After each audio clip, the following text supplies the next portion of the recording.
Bismillahirrahmanirrahim. Assalamualaikum warahmatullahi wabarakatuh.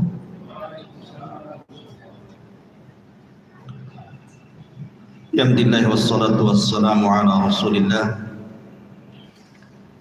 wa ala alihi wa sahbihi wa mawalah wa la hawla wa la quwwata illa billahi wa ba'd.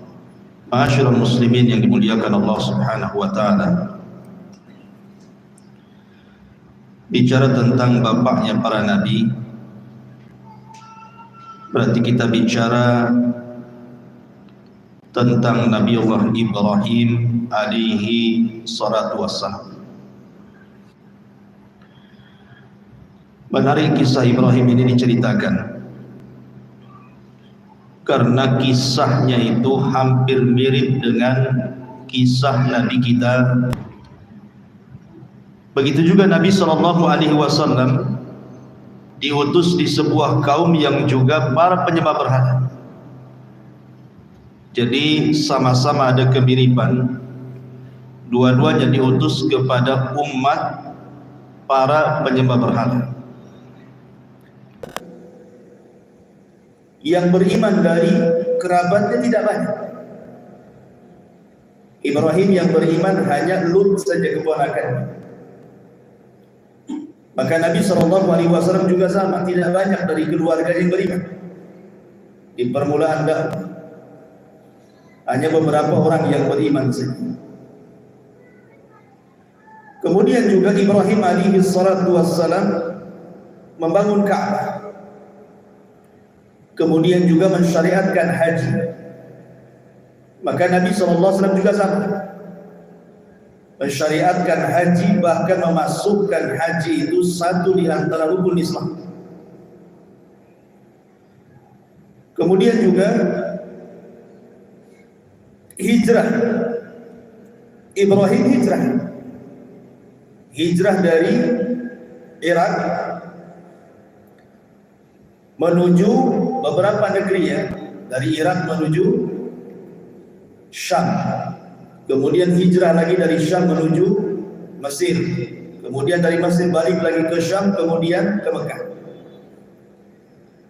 Begitu juga Nabi SAW hijrah dari Mekah ke kota Madinah. Kemudian juga salawat, setiap kita bersolawat di dalam solat, kita selalu menyebut Nabi Ibrahim alaihi salatu wassalam dalam solatnya setelah kita bersolawat kepada Rasul sallallahu alaihi wasallam. Dari sini ada kesamaan, karena selalu digandingkan, makanya solawat disebut solawat Ibrahimi. Kemudian juga Ibrahim memuliakan Mekah, maka Nabi SAW memuliakan kota Madinah. Ibrahim alaihi salatu wasallam berdoa untuk Mekah. Allahumma, kata Nabi, inna Ibrahim harrama Makkah faja'alaha haram, wa inni harramtul Madinata ma baina labataiha. Sesungguhnya Ibrahim telah memuliakan Mekah, maka aku pun memuliakan kota Madinah, dan dua-duanya menjadi tanah haram. Mekah tanah haram, Madinah juga tanah haram. Kemudian juga Ibrahim alaihi salatu wassalam memiliki nasab dari Mesir. Siapa? Istri keduanya Hajar, orang Mesir. Maka Nabi SAW juga sama, memiliki nasab dari Mesir juga. Salah satu keturunan Nabi Ibrahim, namanya putra Rasul, namanya Ibrahim, dari, ada yang mengatakan istrinya, ada yang mengatakan budaknya, namanya Maria Kiptiah. Maria Kiptiah dari mana? Dari Mesir juga. Kemudian juga doa yang dibaca Nabi saat genting, ketika Ibrahim alaihi salatu wassalam dilempar ke api, Maka Ibrahim membaca hasbunallahu wa ni'mal wakil, cukuplah Allah sebagai pelindung. Nabi ketika diancam akan dikerahkan pasukan untuk menyerbu Madinah, Rasul pun mengatakan hasbunallah wa ni'mal wakil. Kemudian dari perawakan, ketika Nabi SAW hijrah, kemudian ada peristiwa sebelum hijrah namanya Isra Mi'raj, kemudian dinaikkan sampai ke langit ketujuh berjumpa dengan Ibrahim. Kata Abdullah ibn Abbas radhiyallahu anhu ketika meriwayatkan perjalanan Rasul sampai ke langit ketujuh, Nabi SAW mengatakan wa ana ashbahu waladi Ibrahim, dan saya orang yang paling mirip wajahnya dengan Ibrahim di antara seluruh keturunannya.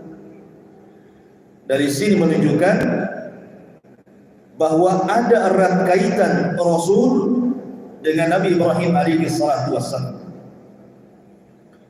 Ma'asyiral muslimin yang dimuliakan Allah Subhanahu wa taala, Ibrahim alaihi salatu wassalam memiliki beberapa keutamaan.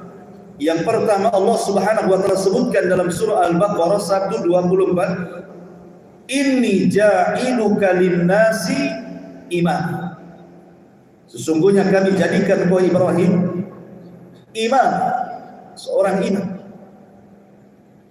Apa maknanya imam di sini?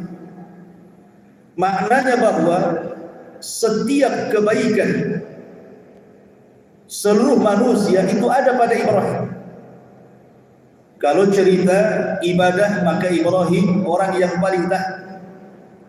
Kalau cerita sedekah, Ibrahim orang yang paling sedekah. Kalau cerita keberanian, Ibrahim yang paling berani.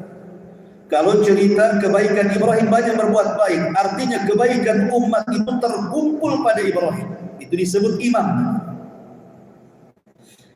Kemudian juga Allah Subhanahu wa taala mensifati Ibrahim sebagai hanifah, jauh dari kesyirikan, tidak pernah menyembah berhala.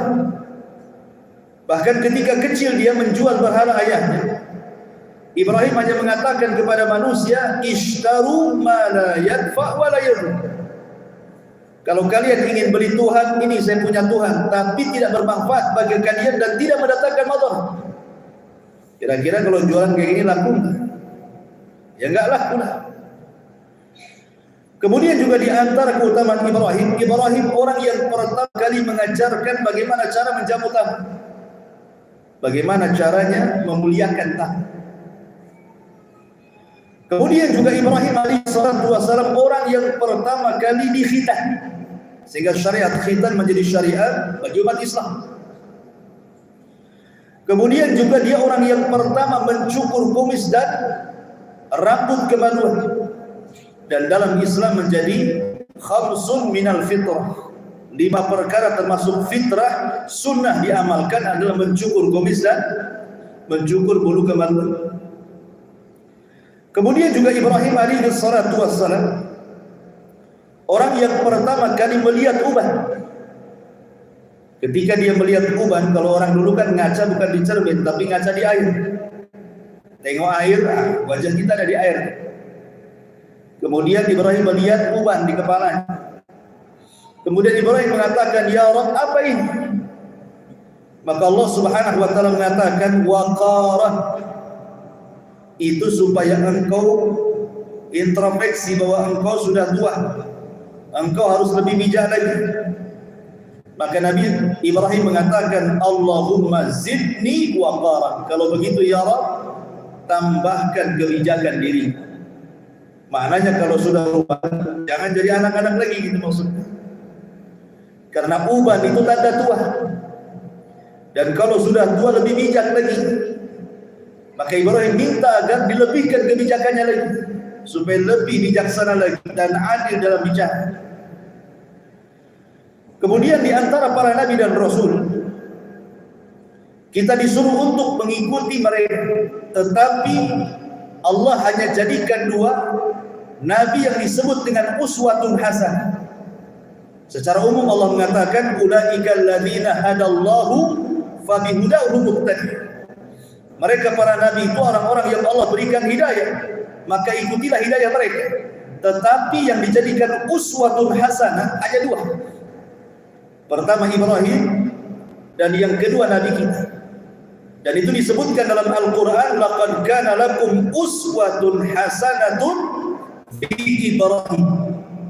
Dan sungguh ada pada jati diri Ibrahim teladan terbaik.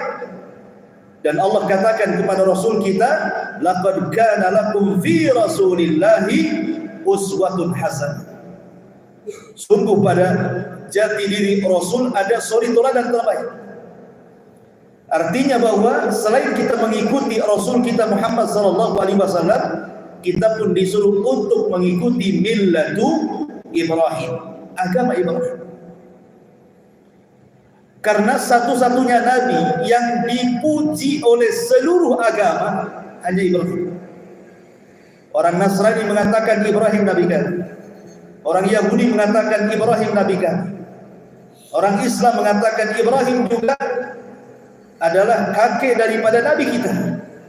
Maka Allah bantah pengklaiman orang-orang Yahudi dan Nasrani dengan firman-Nya, "Maka Ibrahimu Yahudiyan wala Nasraniyan, walakin kana hanifan musliman." Ibrahim bukan Yahudi, Ibrahim bukan Nasrani, tapi Ibrahim adalah yang hanif, yang tidak pernah melakukan kesyirikan.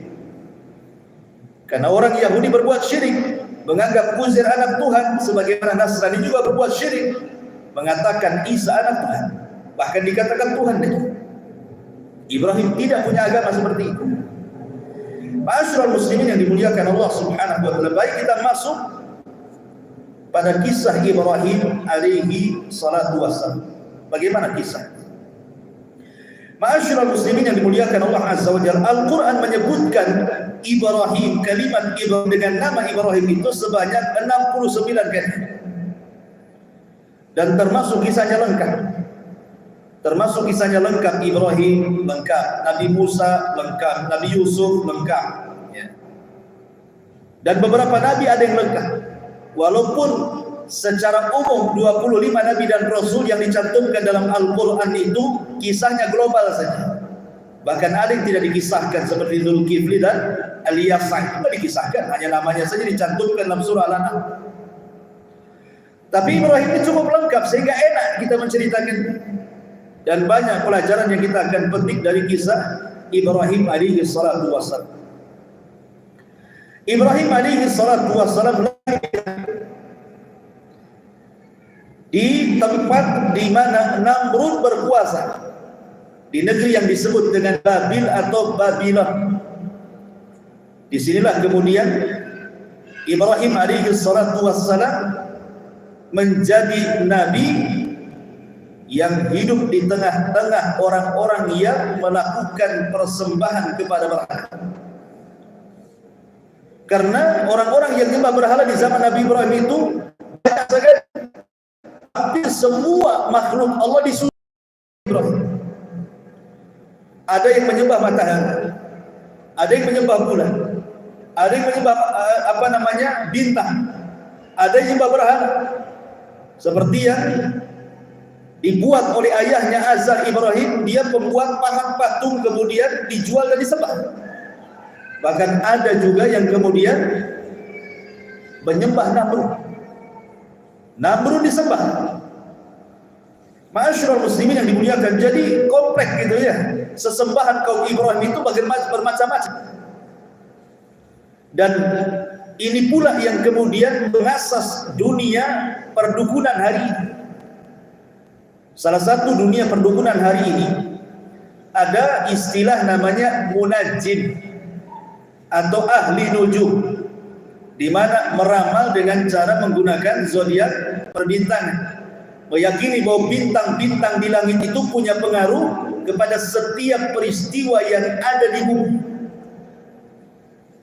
Maka yang mengasasnya adalah kaum Ibrahim. Karena kaum Ibrahim itu yang menyembah matahari, bulan dan bintang meyakini bahwa matahari, bulan dan bintang itu punya pengaruh kepada peristiwa dan kejadian yang ada di bumi. Lah Ibrahim alaihi salatu wassalam dihadapkan kepada kaum seperti itu.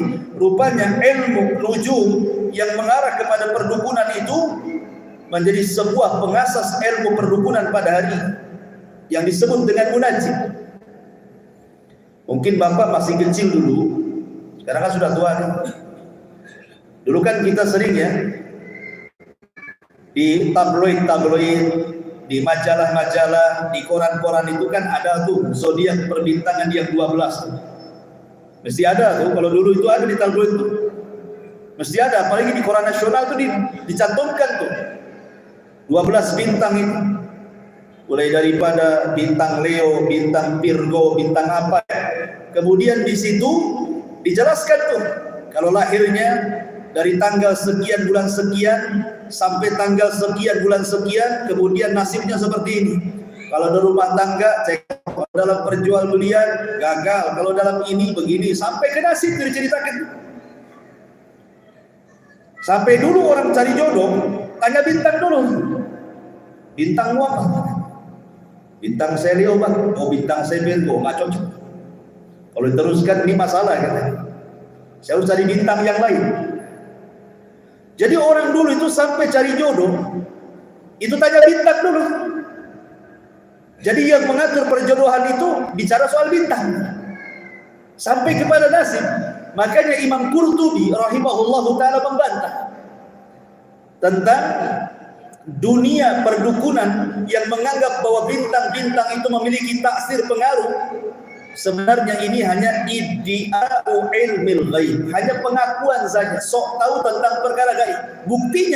Buktinya kata beliau, kalau ada sebuah kapal, anggaplah isi kapal itu penumpangnya 200 orang. Kemudian kapal ini tenggelam, kemudian mati semuanya. Kenapa nasibnya sama mati semua? Bukankah bintangnya beda-beda? Satu kapal kan bintangnya beda-beda. Kenapa nasibnya semua sama mati semua? Berarti kan nggak laku tuh. Bintang-bintang itu nggak laku kan mengatur nasib kan?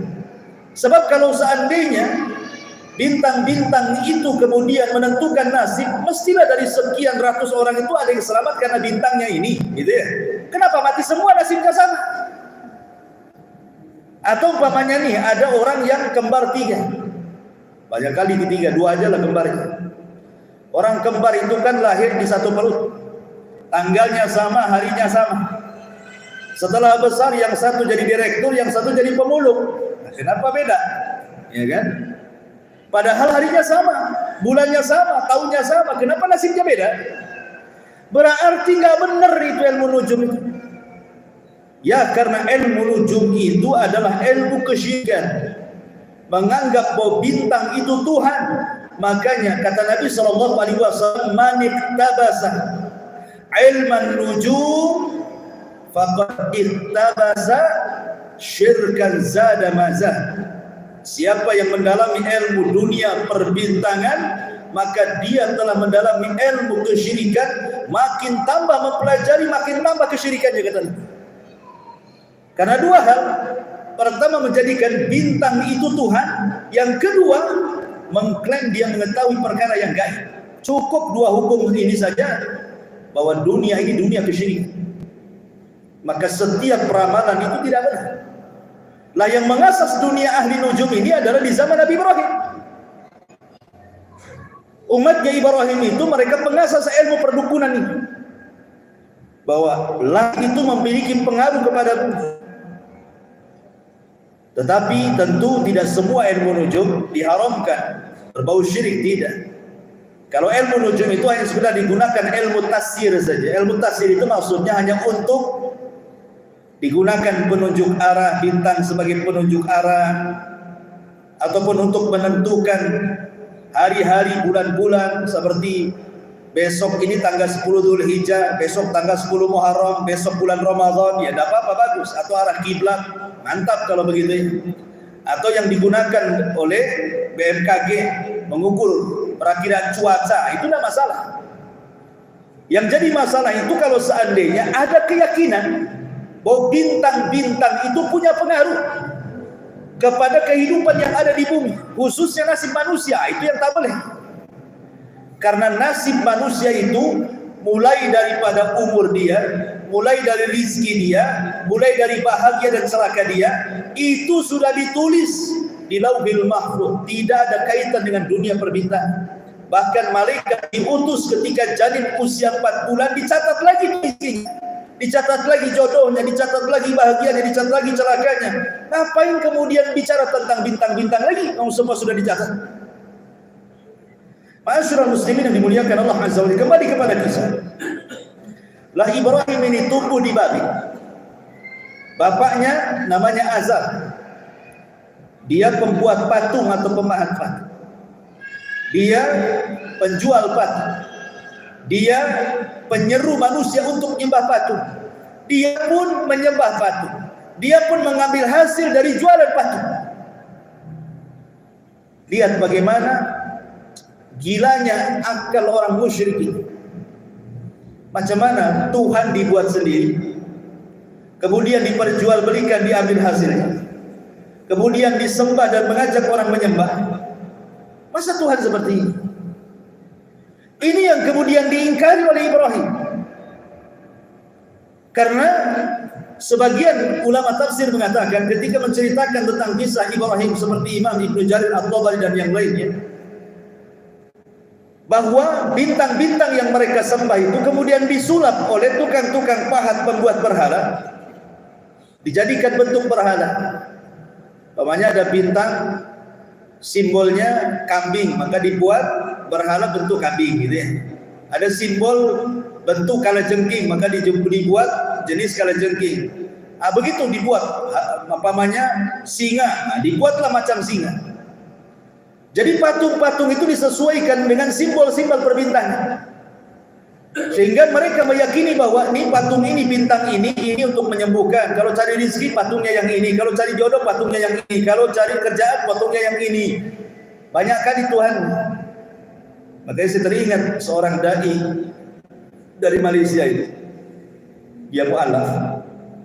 Awalnya dia mu'alaf itu karena rumahnya terbakar. Rumahnya dari kayu pinggir laut, terbakar. Kenapa dia akhirnya gara-gara terbakar rumahnya dia masuk Islam? Karena di rumahnya banyak berhala. Dia selamat dan keluarganya, berhalanya tidak selamat. Lah, di mana berhalanya terbakar kan? Kalau memang dia Tuhan, mestinya jangan terbakar lah. Lari kayak gimana kayak caranya kan? Masa terbakar dengan rumah-rumahnya? Kalau dia tidak bisa melindungi dari kebakaran rumah, macam mana melindungi saya kan? Masuk Islam dia. Lah seperti itulah kemudian di zaman Nabi Ibrahim ya, berhala ini untuk ini, berhala ini untuk itu, dan begitu seterusnya. Makanya Ibrahim kemudian mengatakan kepada ayahnya, "Idz qala li abihi ya abati lima ta'budu ma la yasma wa la yubsir wa la yughni anka syai'an." Ayahku, ngapain kamu sembah berhala, tidak mendengar, tidak bisa melihat, tidak bisa melindungi? Ini berhala yang kau sembah ini dengar aja tidak, bicara pun tidak, melindungi dia jadi tidak bisa. Bagaimana kemudian mendengar doa kita, mengijabah doa kita, dan melindungi kita sementara dia sendiri tidak bisa mendengar?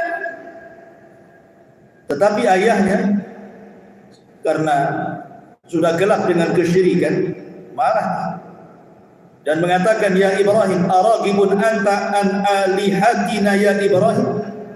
Kau benci ya dengan Tuhan-Tuhan yang kusembah? La illam tantahi la arjumannaka wahjurni maliyah. Kalau engkau tidak suka dengan berhala saya, kata ayahnya Ibrahim Azar, urajam kamu. Atau minimalnya usir kamu dari rumah. Tapi Ibrahim alaihi salatu wassalam bukan mental kerupuk. Dia mental baja, pemberani. Dia tetap menasihati ayahnya sambil mendoakan dan mengatakan, "Salamun alaika sa'astaghfiru laka rabbi." Semoga Allah berikan keselamatan kepadamu wahai ayah. Semoga kau dapat hidayah dan aku akan terus berdoa kepada Allah semoga Allah ampuni dosamu. Dan di sini ada pelajaran besar tentang birrul walidain. Walaupun orang tua kita kafir umpamanya kan, ada orang mu'alaf, walaupun masih kafir, maka bukan berarti kemudian ketika berbeda agama berpisah pula silaturahim dengan orang tua. Tidak boleh. Ya. Maka di zaman para sahabat ada sahabat namanya Sa'ad bin Abi Waqqas.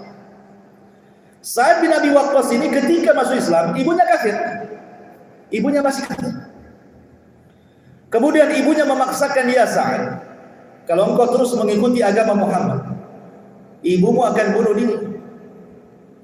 Sa'ad sudah khawatir karena dia orang yang paling birrul walidain dengan ibundanya, satu-satunya orang tua yang masih hidup ibunya. Sementara Islam menekankan untuk birrul walidain, jadi khawatir dia. Rupanya ancaman itu menjadi kenyataan. Ibunya mogok makan 3 hari sampai sempat mau mati. Tapi Sa'ad bin Abi Waqqas tidak goyah dengan ancaman ibundanya.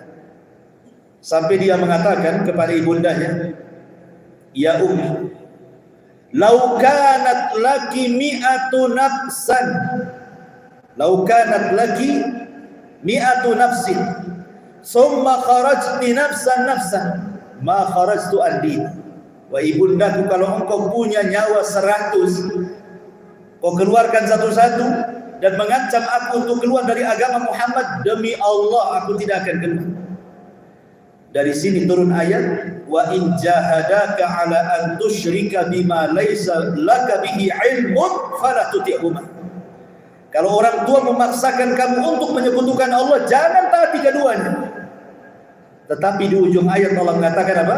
Wasahibhuma fid dunya ma'rufa. Tapi tetaplah berbuat baik kepada orang tua.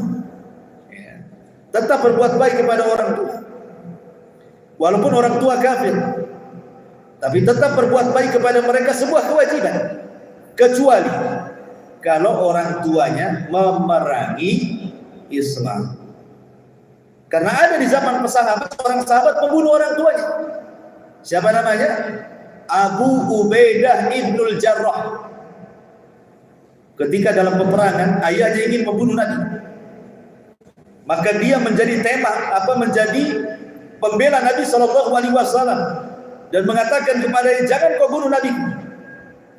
Tapi ayahnya terus menyerang. Akhirnya Abu Ubaidah ibnul Jarrah terpaksa membunuhnya. Dia membunuh ayahnya dalam peperangan. Kenapa? Karena ayahnya memerangi Islam. Tapi kalau seandainya orang tua kita tidak memerangi Islam, maka kita tidak boleh memerangi mereka. Tetap berbuat baik. Ma'asyiral muslimin yang dimuliakan Allah Azza wa Jalla, ketika orang tidak sanggup menasihati ayahnya, ya karena hidayah milik Allah. Semua para nabi itu dapat ujian dari keluarganya. Nabi Nuh alaihi salatu wassalam diuji oleh istrinya kafir, tidak beriman kepada Nuh. Bahkan putranya Kan'an atau disebut Yam juga tidak beriman. Kemudian Lut, istrinya kafir juga tidak beriman. Ini istri-istri Nabi loh ya. Harusnya mereka orang yang pertama beriman kan. Kemudian Ibrahim Azar bapaknya. Kemudian juga Nabi SAW paman-pamannya. Menunjukkan hidayah itu milik Allah, bukan milik kita. Kewajiban kita ini menyampaikan hidayah Allah kepada manusia. Soal mereka menerima atau tidak urusan mereka, tapi kita sudah menyampaikan kebenaran. Itulah tugas kita. Maka Ibrahim kemudian karena bapaknya tidak bisa didakwai, mulai dia beralih kepada kaumnya. Dia mengatakan kepada kaumnya, ketika dia berkata kepada kaumnya, idh qala liqaumihi, ketika dia berkata kepada kaumnya, lima ta'budu ma la tasma wa la tubsir. Kenapa kalian juga menyembah Tuhan yang tidak bisa mendengar, tidak bisa melihat? Kemudian kata Ibrahim alaihi salatu wassalam, aifkan alihatan dunallah turidun fama dhannukum birabbil alamin. Kenapa kalian menyembah Tuhan yang merupakan angan-angan kalian? Ini angan-angan kalian bahwa berhala ini bisa memberikan sesuatu pada kalian, padahal tidak. Itu angan-angan kalian saja. Yang bisa memberikan sesuatu permintaan kalian itu Rabbul Alamin, Allah Subhanahu wa ta'ala. Tinggalkan Tuhan-Tuhan itu. Akhirnya kemudian kaumnya pun marah kepada Ibrahim. Akhirnya kemudian mereka pun mengatakan, ya Ibrahim, apakah engkau sedang bermain-main kepada kami? Terdengarlah dakwah Ibrahim alaihi salatu wassalam kepada para penguasa. Artinya Ibrahim alaihi salatu wasallam bukan berdakwah kepada orang-orang rendahan saja, tidak, sampai kepada para penguasa. Dari sini Ibrahim alaihi salatu wasallam kemudian mengancam, kalau kalian tidak dengar dakwahku, awas, hancurkan patung-patung kalian. Betul, ancaman Ibrahim bukan ancaman kaleng-kaleng. Akhirnya kemudian Ibrahim alaihi salatu wasallam ketika kerajaan Namrud mengadakan perayaan besar, bapaknya ngomong sama Ibrahim, Ibrahim, ini Ibrahim sudah belasan tahun, usianya sudah belasan tahun, disebut fatan. Fatan itu artinya usia 10 sampai 20 tahun, belasan tahun. Sudah menjadi anak yang remaja. Ya 15 tahun, 17 tahun itu kan anak-anak lagi berani-beraninya, lagi nekat-nekatnya kalau bahasa kita. Jadi bapaknya mengatakan, Ibrahim, ayo kita ikut ulang tahun kerajaan. Kata Ibrahim, maaf Pak, saya lagi sakit, ini sakim, saya lagi sakit. Dusta Ibrahim. Padahal dia sehat, pura-pura sakit. Ketika ia sudah pergi, bangkit dia ambil padu. Kemudian dia pergi ke istana Namrud. Istana, di situ ada ruangan khusus, memang tempat sesembahan yang disembah oleh kaum batil. Masuk dia ke situ. Dihancurkan patung-patung. Tapi sebelum dihancurkan, Ibrahim alaihi salatu wasallam melihat banyak makanan, mungkin sesajen bahasa kitanya, yang ada di sekitar berhala. Di bawahnya makanan itu dihadapkan ke hadapan berhala. Apa kata Ibrahim? Ala ta'kulun. Kenapa kalian tak makan? Ini ada makanan. Ya namanya patung, macam mana mau nyuap? Tangannya pun tidak bergerak. Ibrahim mengatakan, ala ta'kulun. Kenapa kalian tidak makan? Malakum la tantiqun. Kenapa kalian tidak bisa bicara? Marah Ibrahim. Akhirnya ambil palu, faragha alaihim dharban bil yamin. Kata Al-Quran, lalu Ibrahim pun kemudian memegang palu, kemudian memukul dengan tangan kanannya sehingga menghancurkan seluruh berhala kecuali satu berhala yang sangat besar, dibiarkan sama Ibrahim. Karena tujuan Ibrahim sekali lagi bukan hendak menghancurkan berhala itu. Kalau dihancurkan besok dibuat lagi, dihancurkan dibuat lagi, sampai kapan? Ibrahim ini ingin menghancurkan berhala di hati-hati kaum batil. Jadi maksud Ibrahim menghancurkan berhala itu menghancurkan patung yang di hati orang-orang babil, bukan berhala yang dihancurkan. Karena kalau menghancurkan berhala untuk apa? Nanti bapaknya buat lagi kan itu. Jadi ingin menghancurkan di hati-hati kaum babil, jangan sampai ada keterkaitan antara hati kaum babil dengan berhala itu. Akhirnya kemudian setelah kejadian itu, sebelum pulang, palunya dikalungkan di patung yang paling besar. Ibrahim pergi. Selesai upacara, orang-orang datang kaget, berhalanya bergejai, berhalanya amburadul, lulu lantak, hancur. Sebenarnya ketika orang itu mau berpikir, kalau mau berpikir kan, ketika melihat berhalanya hancur, harusnya kan berpikir, masa Tuhan bisa hancur? Kan itu ya? Masa Tuhan bisa dihancurkan? Harusnya dia yang menghancurkan. Kok dia bisa dihancurkan? Itu kan logika. Akhirnya kemudian diutus mata-mata siapa yang kurang ajar. Rupanya kemudian disebutkan dalam Al-Quran, ada seorang laki-laki fatan yuqalu lahu Ibrahim. Oh, ada anak muda, fatan, sekali lagi usia Ibrahim masih belasan tahun, disebut fatan, namanya Ibrahim. Kata para pejabat, Habil tangkap orang itu, hadapkan kepada kita. Akhirnya kemudian Ibrahim dihadapkan kepada para pejabat. Siapa yang berani menghancurkan berhala-berhala itu? Kata Ibrahim alaihi salatu wassalam, tidak tahu. Kemudian diinterogasi lagi, a'anta fa'alta bi alihatina ya Ibrahim? Kau ya yang menghancurkan ya? Kata Ibrahim, tidak. Bal fa'alahu kabiruhum hada. Kau lihat berhala yang besar, kan palunya di situ. Artinya buktinya ada di leher berhala yang besar. Kalau palunya di tangan saya menghancurkan. Tapi kalau palunya di berhala yang besar, berarti berhala yang besar itu yang menghancurkan berhala yang kecil-kecil itu. Tanya dia, jangan tanya saya, karena buktinya ada di dia. Akhirnya kemudian Ibrahim alaihi salatu wassalam mengatakan bal fa'alahu kabiruhum hadza fas'aluhum in kanu yantiqun. Kata Ibrahim, coba tanya saja, barangkali dia bisa bicara, katanya. Tanya saja, barangkali dia bisa bicara, katanya. Akhirnya mereka mengatakan, ya Ibrahim qad alimta an ma haula'i yantiqun. Kamu sudah tahu mereka enggak bisa ngomong. Lah, mereka sendiri ngomong begitu tuh. Kamu sudah tahu berhala itu nggak bisa ngomong. Masa kami harus interogasi berhala itu? Dari sini sebenarnya sudah kalah hujah mereka kan? Masa Tuhan tidak bisa ngomong? Gimana ceritanya? Kemudian Ibrahim mulai menasihati, afata'buduna min dunillah ma la yanfa'ukum syai'an wa la yadurrukum uffil lakum wa lima ta'buduna min dunillah afala ta'qilun, kata Ibrahim. Di hadapan para pejabat dia mengatakan, apakah kalian menyembah selain daripada Allah yang tidak mendatangkan manfaat kepada kalian, tidak mencegah madarat kepada kalian, celaka kalian? Kenapa kalian menyembah selain Allah? Mana akal kalian? Dibodoh-bodohkan sama Ibrahim pejabat-pejabat itu. Mana akal kalian? Mana otak kalian? Mungkin kasarnya begitu. Maka sebagian mereka mulai melirik sebagian yang lain. Kemudian Allah katakan farajau ila anfusihim faqalu innakum antumuz zalimun. Maka kemudian mereka saling melirik dan mengatakan, sungguh kalian berbuat zalim. Betul juga kata anak muda ini. Akhirnya kemudian para pejabat tidak terima.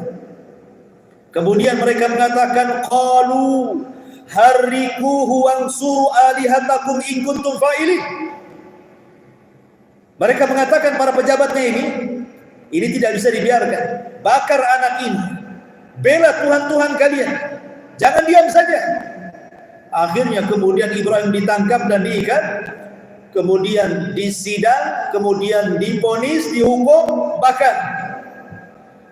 Setelah kemudian dihukum bakar, karena ini peristiwa perdana Ibrahim yang melakukannya. Tidak pernah ada orang yang berani kurang ajar kepada patung kan. Makanya hukumannya berat. Supaya manusia menjadi pelajaran karena Ibrahim, sehingga manusia ingin dipertontonkan bagaimana Ibrahim dibakar. Ini loh, siapa yang menghancurkan berhala maka nasibnya sama dengan Ibrahim. Seolah seperti itu. Akhirnya betul-betul diundang semua kaum Babil untuk melihat bagaimana eksekusi Ibrahim yang telah lancang kepada berhala mereka. Sampai-sampai disebutkan oleh ahli sejarah, itu kayu bakar diwajibkan setiap rumah membawa seikat kayu bakar. Berapa ribu rumah kalau satu ikat satu rumah, berapalah itu kayu bakar itu banyaknya? Menggunung kan begitu ya, sampai apinya lebih tinggi dibandingkan istananya.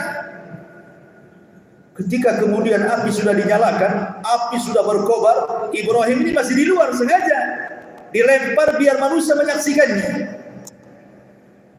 Lah ketika itu para malaikat sudah siap-siap hendak menolong Ibrahim.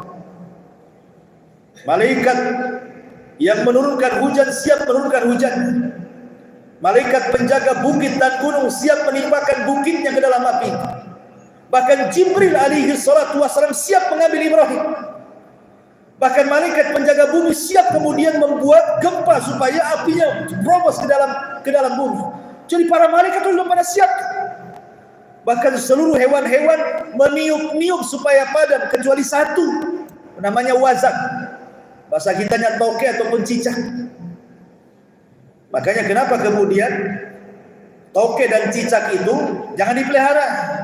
Ada pula orang pelihara toke pula. Oki Ustaz. Ada toke itu miliaran ya. Saya kira cuma puluhan juta, miliaran ada harga toke. Rupanya ada kena tipu biawak dicet toke. Jadi ada orang yang kemudian yakin tuh dengan toke, padahal ini binatang dibunuh toke. Wazak namanya, paling kecil yang mungkin sejenis toke ya cicak. Makanya Rasul mengatakan siapa yang sekali tepuk bunuh cicak itu dapat pahala besar. 2 kali tepuk, pahalanya kecil. Kemudian 3 kali tepuk, pahalanya lebih kecil lagi. Masalahnya kalau ditepuk-tepuk tak mati-mati ya terdapat pahala lah. Berarti cicak-cicakan dari karet itu. Intinya ma'asyiral muslimin yang dimuliakan Allah Azza wa Jalla, Jadi semua para malaikat sudah siap. Bahkan ketika Ibrahim dilempar oleh para eksekutor itu, oleh Manjani ke tepel besar, Ibrahim sempat berjumpa dengan malaikat Jibril di udara dan mengatakan, ya Ibrahim, bilang saja kamu butuh pertolongan, aku akan tahu. Tapi Ibrahim mengatakan tidak. Amma ilaika fala wa amma ilallahi fala. Kalau aku harus minta pertolongan kepadamu Jibril, tidak. Tapi kalau aku harus meminta pertolongan kepada Allah, ya. Dari situ Ibrahim mengatakan hasbunallah wa ni'mal wakil. Ketika Ibrahim alaihi salatu wassalam mengucapkan hasbunallah wa ni'mal wakil, turun perintah dari Allah, qul ya naru kuni bardan wa salaman ala Ibrahim. Turun perintah, katakan ya Ibrahim kepada api yang ada di hadapanmu itu, qul ya naru kuni bardan, jadilah kau di Ibrahim. Kata Ibnu Abbas radhiyallahu anhu, ketika Ibrahim mengatakan qul ya naru kuni, katakan ya Ibrahim, api jadilah kau dingin. Kalau ayat ini sampai di sini tidak dilanjutkan, maka api satu dunia akan dingin. Api satu dunia akan dingin dan tidak akan panas lagi. Tetapi ketika kemudian Allah lanjutkan firman-Nya, wasalaman, selamatkan ala Ibrahim, terhadap Ibrahim, berarti dinginnya api itu hanya untuk Ibrahim saja, bukan untuk semuanya. Sebab kalau sempat kemudian tidak dikatakan salaman ala Ibrahim, kenapa disebut salam, selamatkan? Karena api dingin pun bisa membunuh masalahnya. Makanya disebut salaman, salaman, selamatkan walaupun dia dingin. Dan khususnya untuk Ibrahim. Subhanallah, ketika kemudian api terus menyala, ayah ibunda Ibrahim itu menyaksikan. Ada yang mengatakan 3 hari baru padam, ada yang mengatakan 40 hari baru padam, wallahu a'lam. Yang jelas ketika kemudian api itu sudah padam, tinggal abunya saja, rupanya Ibrahim diselamatkan. Tidak ada yang terbakar kecuali tali yang mengikat badannya saja terbakar, tetapi badannya utuh, hanya talinya saja terbakar. Ketika ayahanda Ibrahim, si Azar yang membuat berhala itu melihat, dia sempat mengatakan, ni'mar rabbuka ya Ibrahim, sebaik-baik Tuhan Tuhanmu Ibrahim, belum tentu Tuhanku bisa menyelamatkan kamu. Itu pengakuan ayahnya itu. Tapi ayahnya juga tak mau beriman. Aneh gitu ya. Sudah disaksikan mukjizat maha dahsyat yang belum pernah terjadi sebelumnya, orang dibakar kok nggak apa-apa gitu ya. Akhirnya Namrud mendengar, kok ada anak dibakar nggak apa-apa. Mulailah Namrud mengisukan jangan-jangan anak itu punya sihir. Nah, jadi tidak diakui sebagai mukjizat, diakui sebagai sihir. Sama dengan ketika orang-orang kafir jahiliyah meminta kepada Rasul agar bulan dibelah 2, itu kan spektakuler ikhwan. Masa bulan terbelah kan itu? Ini kan mukjizat besar, bulan terbelah itu. Tapi ketika bulan itu betul-betul terbelah, mereka juga tidak beriman dan menganggap Rasul sihir, penyihir. Akhirnya Namrud penasaran. Dihadapkanlah Ibrahim alaihi salatu wasalam ke hadapan Namrud. Kemudian terjadilah dialog antara Ibrahim dengan Namrud. Apa dialog? Namrud mengatakan, Ibrahim, siapa sih sebenarnya Tuhanmu? Berhala yang mana yang kau sembah? Bintang, bulan, matahari mana yang kau sembah? Berhala mana yang kau sembah? Tuhan mana yang kau sembah? Maka Ibrahim mengatakan, Rabbiyal ladzi yuhyi wa yumiit. Wahai Tuhan Namrud, Tuhan adalah zat yang maha menghidupkan dan maha menghancurkan, maha mematikan. Oh, Tuhanmu hanya itu kemampuannya menghidupkan dan mematikan, aku pun bisa. Tak percaya? Penjaga keluarkan 2 orang narapidana, hadapkan kepada hadapan. Kemudian kata Namrud, bunuh salah satunya, lepaskan salah satunya. Akhirnya dibunuh satunya, dilepaskan salah satunya. Lihat Ibrahim, aku bisa mematikan, aku bisa menghidupkan. Sebenarnya hujah Namrud ini sangat lemah. Ibrahim bisa mengatakan, oke, ini yang sudah kau bunuh kau hidupkan. Kan bisa saja Ibrahim ngomong gitu kan. Bisa Ibrahim mengatakan, ini yang kau sudah matikan kau hidupkan. Bisa saja. Tapi Ibrahim menjauh soal darah. Kenapa? Khawatirnya ketika Ibrahim mengatakan seperti itu, nanti yang jadi contoh dirinya. Nah, sini kau bunuh nanti kau hidupkan kan begitu. Ibrahim menghindari perkara darah. Tapi Ibrahim cerdas. Ibrahim mengatakan, oke, kalau begitu Tuhanku, wahai Namrud, mengedarkan matahari dari arah timur dan terbit ke barat. Fa'ti biha minal maghrib. Sekarang kau terbitkan terbalik. Kau buat dia terbit dari barat, kau buat dia terbenam ke timur. Kalau gitu tidak bisa. Tidak mungkin dia datangkan matahari. Kalau yang pertama boleh juga gitu ya. Tapi yang kedua, tidak mungkinlah orang bisa kemudian mengatur matahari. Matahari itu makhluk. Makanya Allah mengatakan la tasjudu lisyamsi wala lilqamari wasjudu lillahi alladzi khalaqahunna in kuntum iyyahu ta'budun. Janganlah kalian sembah bulan dan matahari, tapi sembahlah yang menciptakan keduanya kalau kalian betul-betul mentauhidkan Allah. Akhirnya Namrud mengusir Ibrahim. Dia tidak berani membunuh Ibrahim, takut terjadi apa-apa. Ibrahim diusir dari Babil, keluar dari Babil. Akhirnya Ibrahim kemudian mulai mencari tempat di luar Babil. Berangkatlah dia ke Haram. Ke Haram, wilayah Syam. Rupanya orang-orang Haram itu menyembah bulan, bintang dan matahari. Sama dengan kaum Babil. Maka Ibrahim ingin coba mendakwai kaum Haram ini. Jadi suatu malam dia datang ke perkumpulan anak-anak muda, para penyembah bintang. Kemudian dia mengatakan, hada Rabbi. Boleh jadi bintang yang kalian sembah itu Tuhanku juga. Kemudian Ibrahim ngobrol sama anak-anak muda penyembah bintang itu sampai larut malam, sampai terbit fajar, sampai bintangnya satu-satu hilang. Tiba-tiba Ibrahim mengatakan, "Mana bintang ini? Katanya Tuhan kan ya. Saya sudah yakin dia Tuhan. Rupanya Tuhan ini kok bisa hilang." Maka Ibrahim mengatakan ke hadapan kaumnya, "La uhibbul afilin." Aku tidak suka Tuhan yang terbenam kemudian muncul, terbit muncul. Ini Tuhan apa nih? Gak suka Ibrahim. Akhirnya kemudian Ibrahim ketika tanggal 15 pas bulan purnama datang lagi ke anak-anak muda yang lainnya, mereka para penyembah bintang, para penyembah bulan.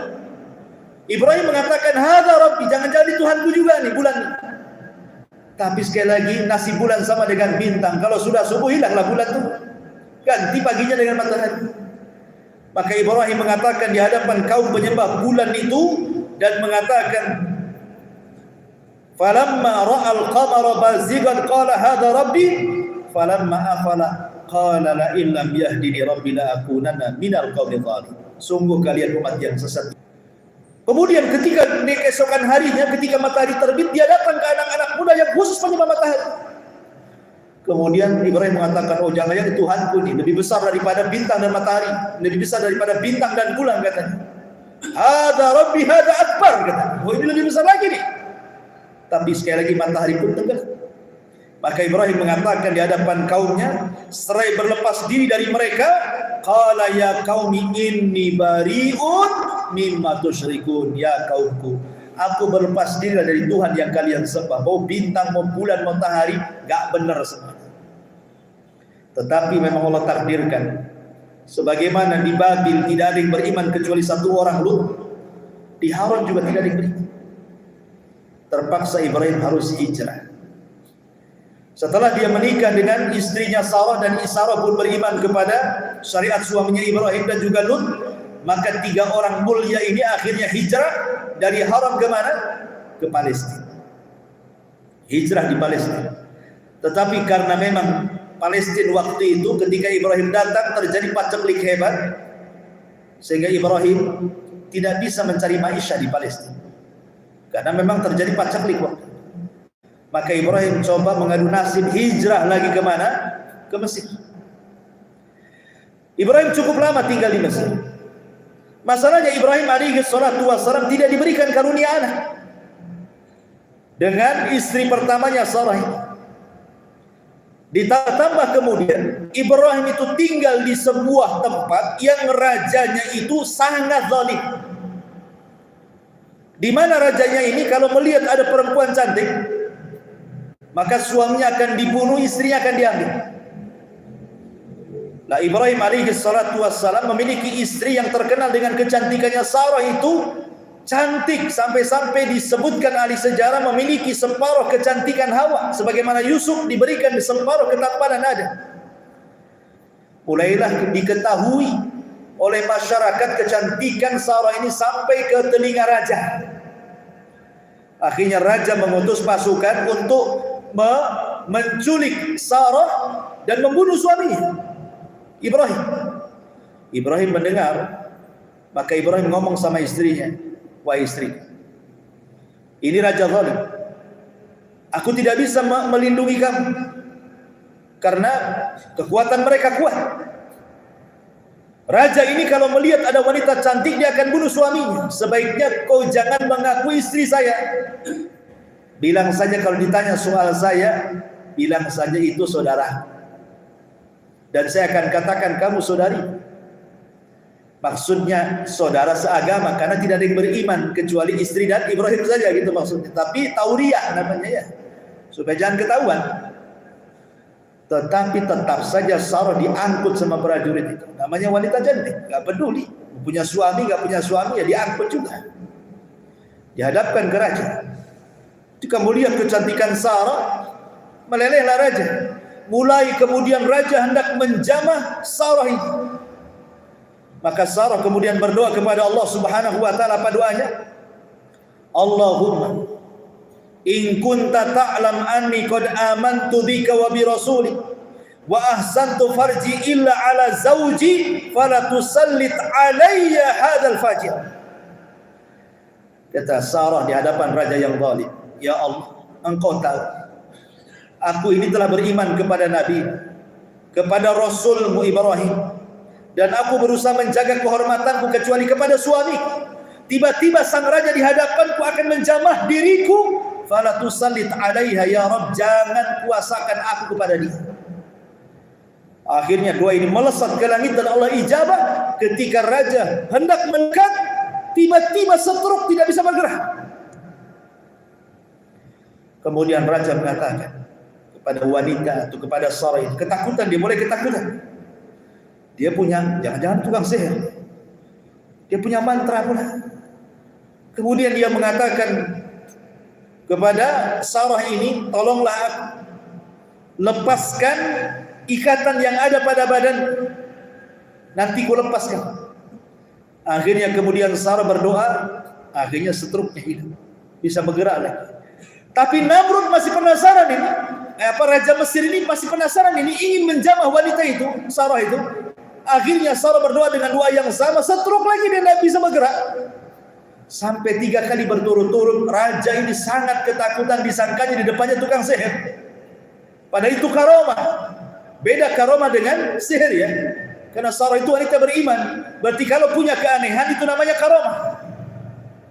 Ya. Dan karomah itu tidak bisa diulang, tidak bisa dipelajari. Bukan kayak dukun yang lagi viral, semua dikaromah-karomahkan. Keris karomah, batu aki karomah, sendok karomah, piring karomah, semua dikaromah-karomahkan. Ya. Dan bisa dipelajari. Gak bisa, karomah gak bisa dipelajari. Gak mungkin terulang. Mukjizat saja tidak bisa berulang berkali-kali. Ya. Ma'asyiral muslimin yang dimuliakan Allah Azza wa Jalla, maka akhirnya raja marah sama petugas-petugas yang membawa Sarah ke hadapannya. Kemudian mengatakan, ma adkhaltum alayya illa syaitanan. Kalian ini kusuruh membawa manusia ke hadapanku, kalian bawa setan pula ke hadapanku. Karena ketakutan dengan Sarah, akhirnya raja pun memberikan hadiah seorang budak namanya Hajar sebagai imbalannya. Nih aku kasih kau Hajar, pergi dari sini, jangan ganggu aku. Dikasih hadiah Hajar. pergilah seorang membawa Hajar yang kelak akan menjadi istri kedua Ibrahim. Akhirnya kemudian setelah pulang ke rumahnya Ibrahim, dilihatnya sedang sholat.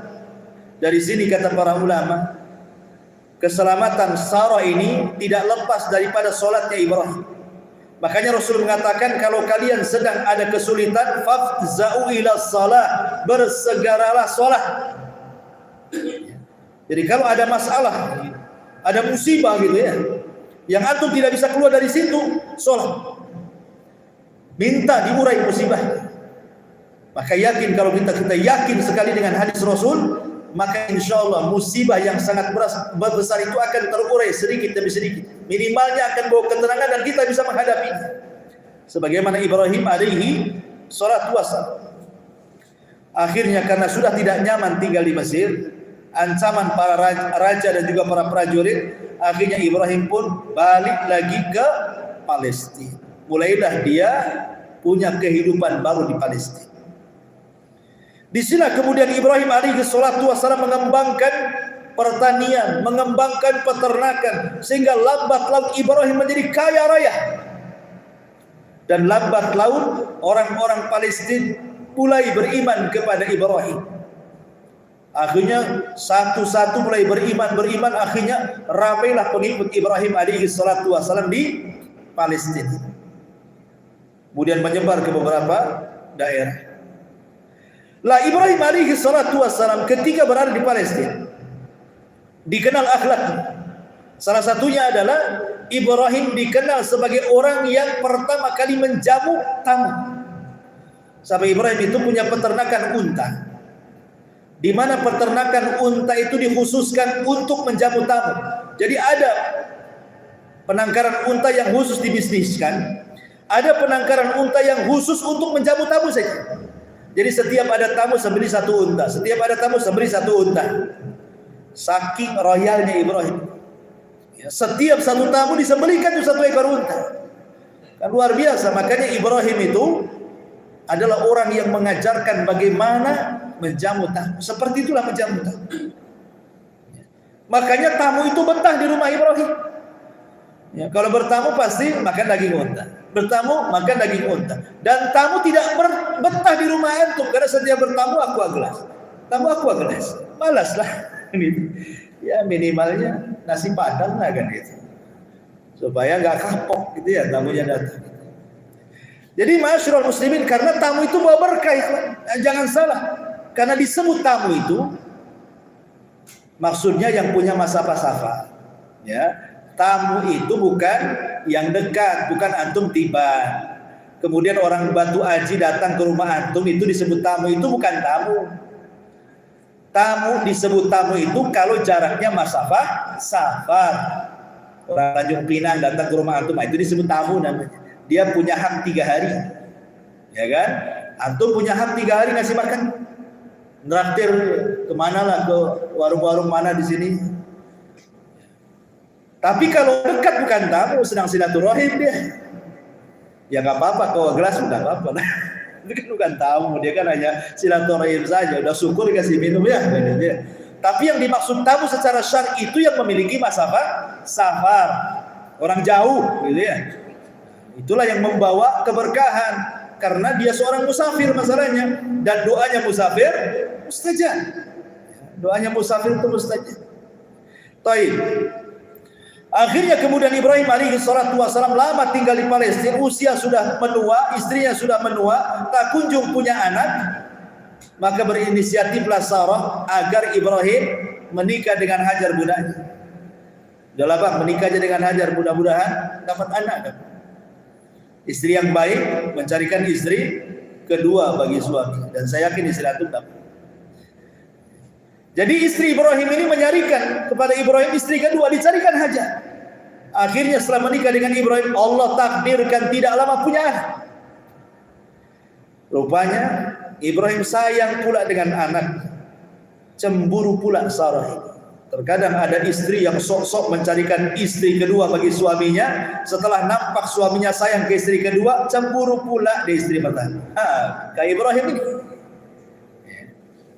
Karena ada tuh cerita ya, Ada istri pertama, nggak punya anak. Sok-sokan ingin mencarikan suaminya istri. Dicarikanlah istri yang solehah, muda. Akhirnya tiap tahun beranak istri-istri keduanya. Cemburu istri pertamanya, pulang kampung. Pulang kampung. Sampai dijemput sama suami. Sampai ditanya kenapa dia pulang kampung. Aku tak tahan melihat abang dengan si dia. Sampai cemburu. Masyarul muslimin yang dimuliakan, itu fitrah manusia. Akhirnya kemudian Allah Subhanahu wa taala memang sudah punya skenario. Memang harus seperti itu jalannya. Ya. Supaya Ibrahim membuat sejarah baru. Ketika kemudian melihat ada kecemburuan besar Sarah, maka Allah Subhanahu wa taala katakan pisahkan istri. Kemudian Allah Subhanahu wa taala memerintahkan agar Hajar dan Ismail kecil dibawa ke Mekah. Ya, ada hikmah di balik cemburunya Sarah. Maka hijrahlah Ibrahim membawa Hajar dan Ismail kecil untuk tinggal di Mekah. Bahasa Quran, biwadin ghairi dzar'in inda baitikal muharram. Ke tempat lembah yang tidak ada tanaman, tidak ada tumbuhan, tidak ada air, kering kelontang, bahkan tidak ada manusia lewat di situ. Lembah-lembah. Lihatlah Mekah itu, ini bukit, tengahnya Mekah. Mekah kan mangkok, jadi kalau banjir ya zaman dulu ya kebanjiran tuh. Namanya kiri kanannya bukit. Disitulah tempat Hajar dulu. Ketika sampai saja di Mekah, Ibrahim alaihi salatu wasallam tidak lama di Mekah, langsung pergi. Hanya menempatkan Hajar dan Ismail, langsung pergi. Tega banget suami yang kayak gini kan. Tapi ini perintah Allah untuk mencatat sejarah baru bagi manusia. Hajar memanggil Ibrahim, ya Ibrahim, ila aina tadhhab? Kau mau pergi kemana wahai suamiku? Kenapa kau tinggalkan aku di sini? Ibrahim tidak jawab, tidak pun melihat, karena itu dilarang.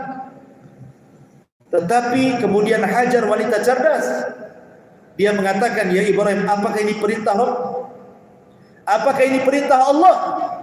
Kalau ini perintah Allah, ya Ibrahim, idhab falan yudayyi'an Allah. Pergi kau, mudah-mudahan Allah tidak mau menyia-nyiakan aku di sini.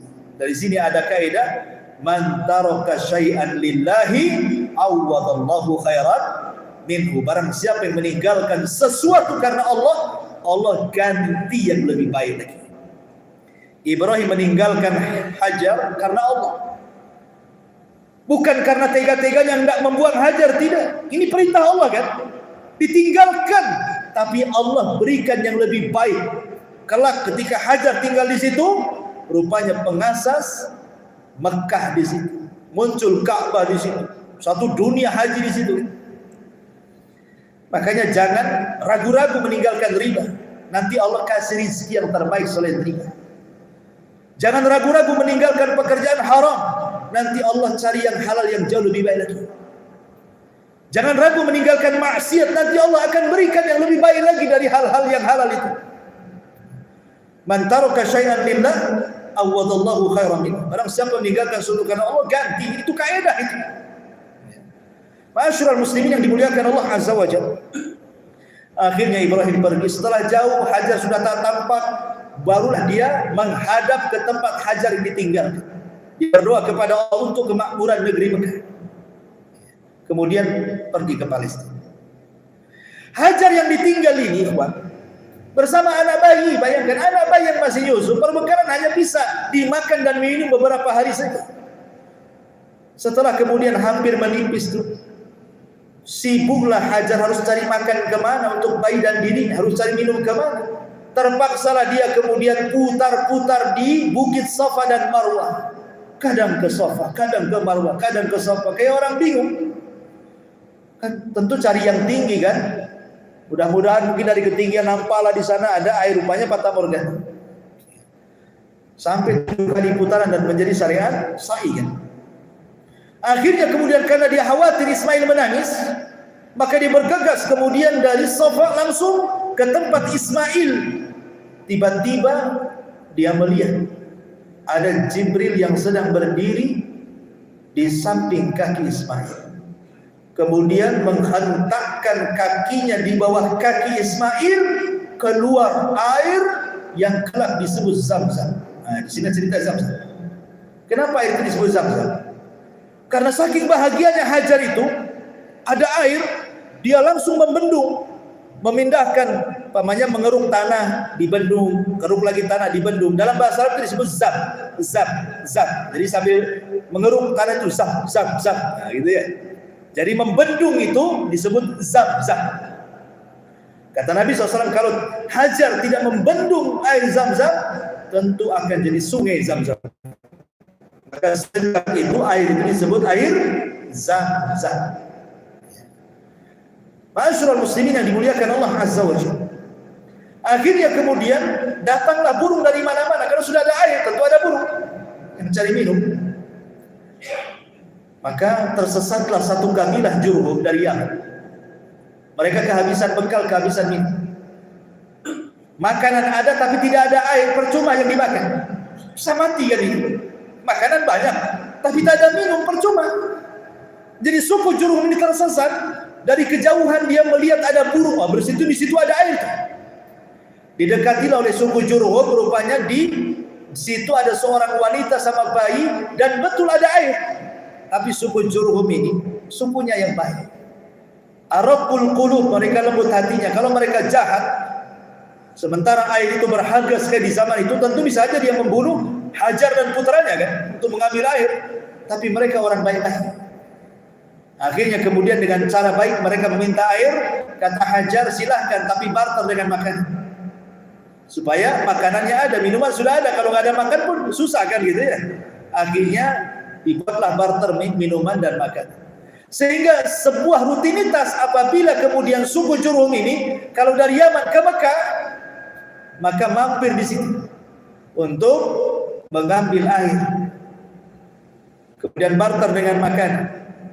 Akhirnya karena setiap mereka melakukan perjalanan mampir di situ, rupanya mereka tertarik untuk tinggal di sekitar air Zam-Zam. Mulailah 1 tenda, 2 tenda, 3 tenda, 4 tenda. Akhirnya suku Jurhum pun menempat di situ. Itulah suku pertama di Arab, di Mekah. Namanya suku Jurhum. Ya. Maka Ismail yang kemudian lambat laun, kemudian pertumbuhannya menjadi anak-anak yang kemudian bergaul dengan anak-anak Jurhum. Akhirnya Ismail belajar bahasa Arab kepada mereka. Maka Ibrahim kemudian menjadi orang yang paling fasih berbahasa Arab. Makanya Ismail disebut Musta'rab. Musta'rab itu bukan orang Arab, tetapi fasih berbahasa Arab, makanya disebut Arab. Dari sini ada kaidah kata para ulama, kalau ada orang Arab di Indonesia tidak pandai bahasa Arab, jangan ngaku Arab. Tapi walaupun antum tidak buka Arab, tapi fasih berbahasa Arab, berarti antum Arab. Di situ kaidahnya. Ada nih keturunan Arab, mancungnya luar biasa kayak Petruk, ganteng kayak orang Arab. Ketika ngomong bahasa Jawa yang keluar, bukan bahasa Arab, atau bahasa Padang yang keluar, atau bahasa Melayu, tak bunyi pun alif ba ta sa-nya itu. Ditanya kaifa halu, saya tak tahu katanya. Berarti tak pandai bahasa Arab. Antum bukan orang Arab, bukan saja. Tapi nih walaupun pesek gitu ya, nampak gitu ya wajah Melayunya, wajah Jawanya, wajah Padangnya, tapi bahasa Arabnya luar biasa. Antum Arab. Karena Ismail bukan orang Arab. Tapi fasih berbahasa Arab disebut Musta'rab. Orang Arab. Karena Arab itu cuma dua, Arab al-Arabul Ba'idah, ada Arabul Musta'rab. Arab Ba'idah sudah hilang, musnah. Tinggal Arabul Musta'rab, Arabnya Ismail, keturunannya itulah kemudian sampai kepada Nabi kita Muhammad sallallahu alaihi wasallam. Ma'asyiral muslimin yang dimuliakan Allah Azza wa Jalla. Akhirnya kemudian Ismail bergaul setelah kemudian usianya belasan tahun. Falamma balagha ma'hu sa'ya, ketika sampai usianya sa'ya itu ya sekitar 14-15 tahun. Ibrahim yang sudah lama tak ketemu, pengenlah berkunjung kepada istri dan anaknya. Sudah belasan tahun tak jumpa.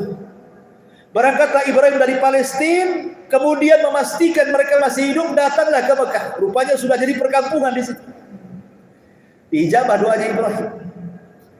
Tetapi kemudian ketika singgah, baru saja bahasa kitanya mungkin melepas kerinduan kepada putranya. Dimimpikan malam harinya Ibrahim menyembelih putranya. Maka kemudian Ibrahim cobalah kemudian berdiskusi dengan anaknya ini. Makanya pentingnya kalau antum punya anak usianya sudah belasan tahun, sudah 14, 15, pokoknya tanggung-tanggungnya lah. Jangan disuruh-suruh, tapi ajak dialog, ya, diskusi. Karena anak seusia itu biasanya kalau disuruh-suruh ngambek. Ajak diskusi. Cobalah diajak diskusi. Mau bangun rumah pun ajaklah diskusi. Nah, ini taruh jendela bagus nggak di sini? Gak apa-apa, walaupun dia tidak punya ilmu ke situ, aja diskusi. Kira-kira nih kalau bapak beli motor, motor apa ya? Nah, gitu aja diskusi dia. Sebagaimana Ibrahim ngajak diskusi kan kepada Ismail kan. Padahal perintah Allah itu tidak boleh ada diskusi. Ini kan perintah Allah, tidak boleh ada diskusi perintah Allah itu. Masa perintah Allah ada diskusi? Fangdur madza tara, bagaimana pendapatmu? Masa perintah Allah pakai pendapat? Tidak boleh. Yang namanya perintah itu dilaksanakan, bukan minta pendapat. Apalagi Nabi kan, dia mengatakan ya bunayya inni ara fil manami anni azbahuka fangdur madza tara. Ismail, bapakmu semalam bermimpi menyembelih kamu. Gimana pendapatmu? Lah masa perintah Allah pendapat? Pamannya antum nih diperintah aqimus shalah. Laksanakan sholat, datang ke Ustaz. Ustaz gimana ya? Boleh nggak saya sholat? Ngapain antum? Orang perintah ya laksanakan, bukan minta pendapat. Udah jelas ininya kan perintahnya kan. Maksudnya kata ulama tafsir, Ibrahim meminta pendapat anak itu bukan hendak membantah perintah Allah, tidak. Maksudnya ingin lihat bagaimana Ismail ini kejujurannya. Dia ingin melihat kejujuran Ismail dengan perintah Allah terima atau tidak. Tapi Ismail ini memang dia hidup dari bimbingan ibundanya gitu ya. Makanya Ismail mengatakan ya abatif al-ma tu'mar satajiduni insyaallahu minas sabirin gitu. Wahai abahku, kalau itu perintah Allah lakukan saja, enggak usah ragu-ragu. Wah, mantap. Dari sini juga ada pelajaran, makanya ada diskusi anak-anak seperti itu. Anak-anak tanggung itu jangan suka disuruh-suruh marah. Apalagi anak sekarang kan, kalau disuruh-suruh itu lagunya nanti kan. Akhirnya nggak mau dia, ngambek, capek banget. Udah dari pagi sekolah sekarang disuruh ke sini, capek mau tidur. Nah sekarang kayak gitu bener. Jadi hargai anak itu walaupun hanya diajak diskusi kecil supaya dilatih kedewasaan. Akhirnya kemudian Ibrahim alaihi salatu wasallam lihat bagaimana bahasa Ismail, satajiduni insyaallahi minas sabirin. Kau akan dapati aku termasuk hamba yang sabar. Apa sih artinya? Kenapa Ismail mengatakan insyaallah? Ini kan kalimatnya insyaallah, apa ragu-ragu? Biasanya kan insyaallah ini kalimat ragu-ragu itu. Kalau antum ada janji datang nggak besok antum? Karena ragu-ragu, nggak mau antum bila nggak datang. Insya Allah datang. Padahal memang antum tidak mau datang. Tetapi menutupi ketidak niatan antum datang pakai insya Allah kan biasanya kan. Besok datang nggak? Insya Allah tak datang kayaknya. Jadi maksudnya begini, kalimat insya Allah di sini bukan itu, bukan ragu-ragu. Ismail hanya ingin mengatakan ya Abi, kalau engkau redho aku disembelih. Aku pun redho disembelih, tapi Allah tidak redho, tidak akan engkau dapati aku termasuk hamba yang sabar. Kenapa? Karena itu akal-akalan kamu saja. Paham ya? Berarti itu bukan perintah Allah, kamu yang ingin saya disembelih. Kamu mau kau disembelih, aku disembelih. Aku siap disembelih, tapi Allah tak siap. Allah tidak perintahkan itu. Berarti kau tidak dapati aku ini anak yang sabar. Tapi kalau kau redho aku disembelih, aku pun redho siap disembelih, Allah pun redho karena yang memerintahkan untuk menyembelih, pasti kau dapati aku termasuk hamba yang sabar. Itu maksudnya. Ya. Masyarul muslimin yang dimuliakan Allah Azza wa Jalla. Bentuk kesabaran Ismail adalah dia langsung pulang. Ibrahim nunggu di luar. Dia ambil pisau, dia ambil tali, kemudian berangkat dengan Ibrahim ke bukit untuk melaksanakan perintah Allah. Ma'asyiral muslimin yang dimuliakan Allah Azza wa Jalla. Ketika dalam penyembelihan itu, Ibrahim sebenarnya sudah melaksanakan, karena Allah mengatakan falamma ketika Ibrahim kemudian membaringkan Ismail, kemudian sudah aslama lil jabin. Artinya Ibrahim sudah mengiris-iris tuh, pisaunya sudah diiris di leher. Tetapi pisau tajam Allah buat tumpul, dan ini mukjizat Ismail. Pisau tidak bisa mengiris leher Ismail. Ini baru mukjizat. Kalau dukun-dukun kan ya di padepokan kan gitu ya, rupanya trik gitu.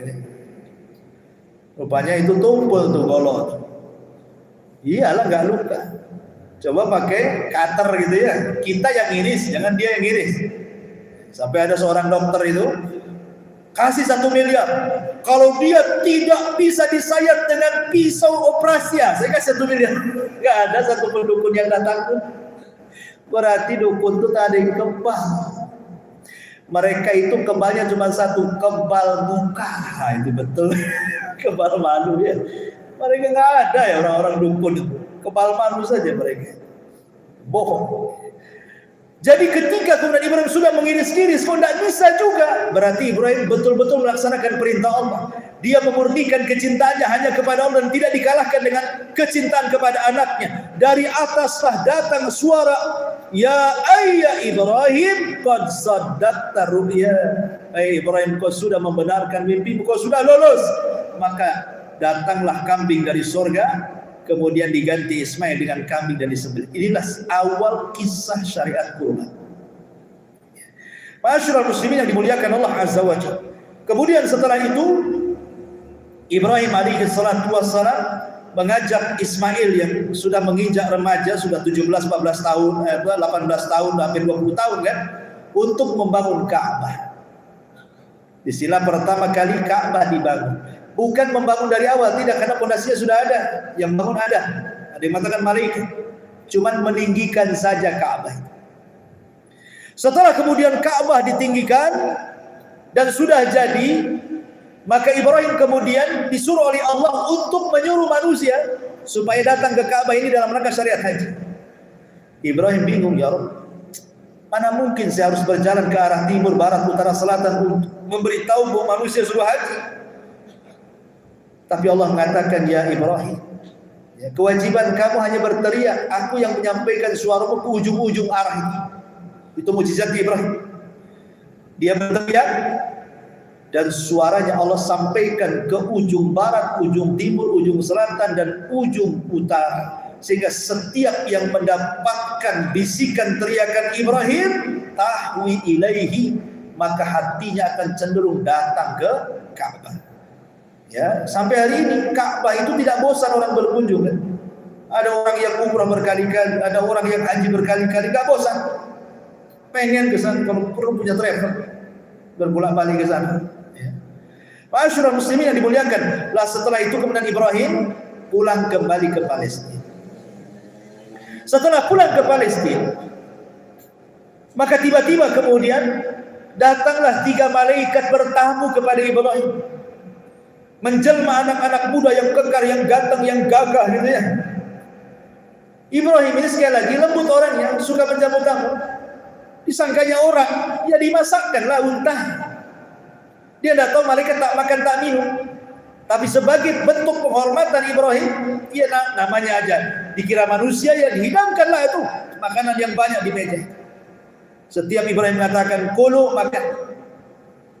Anak-anak muda ini malah menatap tajam Ibrahim. Ketakutanlah Ibrahim, gak kenal, tatapannya tajam, disuruh makan tak makan, disuruh minum tak minum, asing natap dirinya saja, jangan-jangan orang jahat kan gitu ya. Makanya Allah sebut Ibrahim itu ketakutan. Ibrahim merasa ketakutan.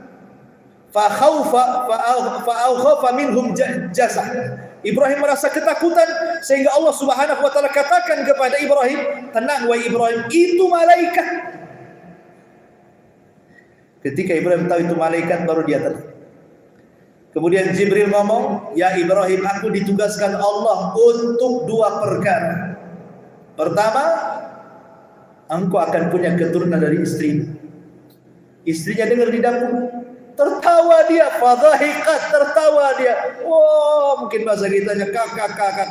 Alah, mana ada, saya sudah tua, monopus, Ibrahim sudah kakek-kakek, dari mana saya punya? Fadhahiqat, tertawa istrinya.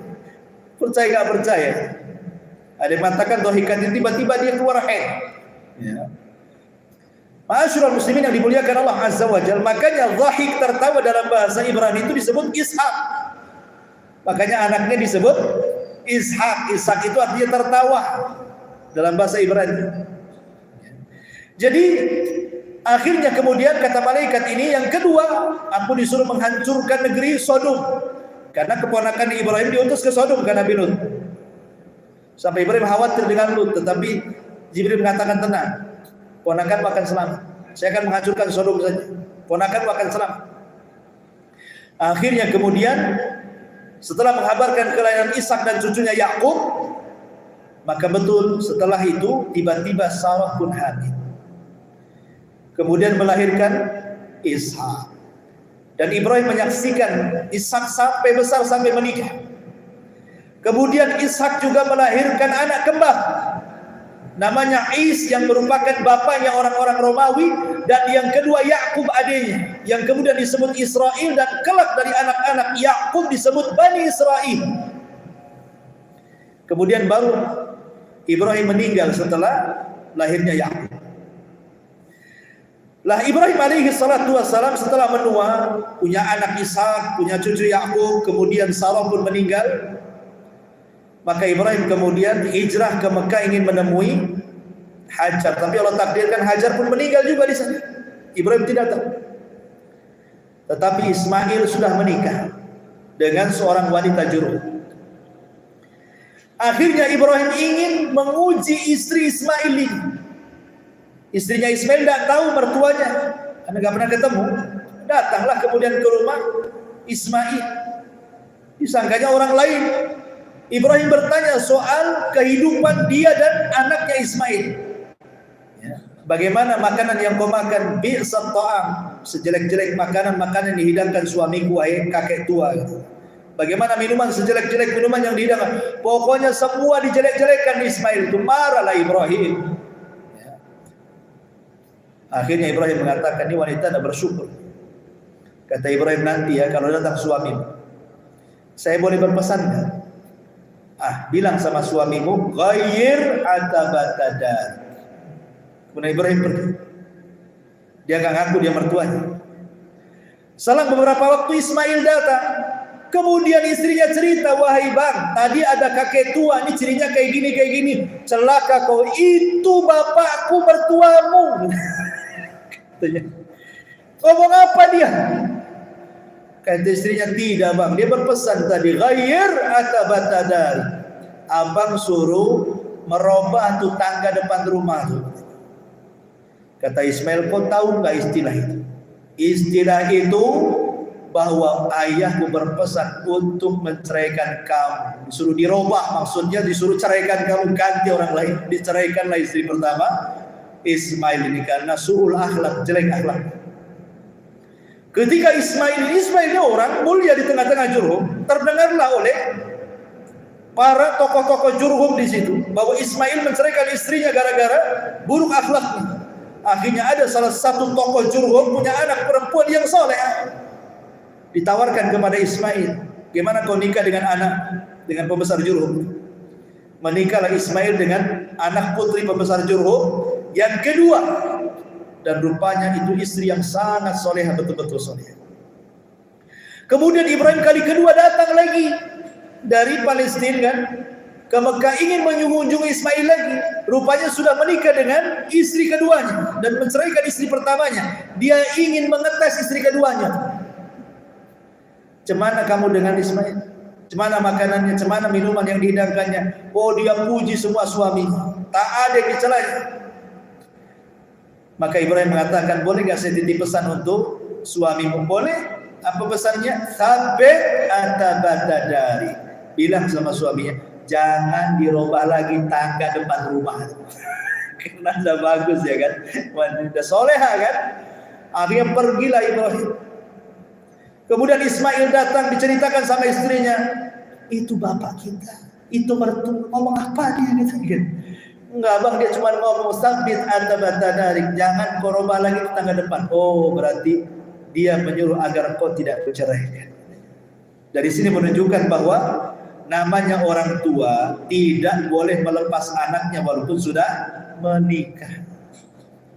Gak boleh melepas anak walaupun sudah menikah, tetap kasih nasihat. Tapi tidak boleh ikut campur, ya kan? Hanya menasihat, mamanya, antum punya anak yang laki-lakinya, antum punya anak yang perempuannya. Nampak anak yang perempuannya antum bermasalah, nasihati, jangan gitu. Sayangi suami. Nampak suaminya kurang bertanggung jawab, kamu itu anak saya. Bapakmu aja tanggung jawab sama ibumu, kamu tidak tahu. Gitu mas, saling nasihati antara mertua dengan orang tua itu. Bukan geng-gengan, ya kan? Pamannya ini anaknya ngadu, memanglah suamimu kayak gitu. Coba dari dulu saya nikahkan kan gak kayak gini, ngompori ini. Bukan pakai gas 5 kilo ngomporinya. Yang sudah mahal lagi sudah 10 kilo gede kan. Akhirnya bukan mendamaikan, menceraikan jadinya. Dari sini ma'asyiral muslimin yang dimuliakan Allah Azza wa Jalla, akhirnya kemudian Ibrahim menetap di berdakwah. Suku Jurhum semua masuk Islam. Sampai Ibrahim wafat, Ismail wafat, sampai akhirnya suku Jurhum diserbu sama Khuza'ah. Kalah Jurhum itu. Karena takut zam-zamnya diambil sama suku Jurhum, zam-zamnya dipendam. Sampai hilang zam-zamnya dan baru diketemukan di zaman Abdul Muttalib. Dan suku Khuza'ah yang menyerang Jurhum inilah yang merubah agama Ibrahim dari penyembahan kepada Allah menyembah berhala. Dan yang pertama merubahnya seorang laki-laki namanya Amr ibn Luhai al-Khuzai, yang disabdakan Nabi SAW, inni ra'aitu Amr ibn Luhai fin nari yajuru am'a'ah. Aku melihat Amr ibn Luhai terburai ususnya di neraka, di annahu awal man ghayyara dina Ibrahim, karena dia orang yang pertama kali merubah agama Ibrahim. Inilah diantara kisah Khalilur Rahman Nabiullah Ibrahim alaihi salatu wassalam. Wallahu a'lam bishawab. Mudah-mudahan ada manfaat.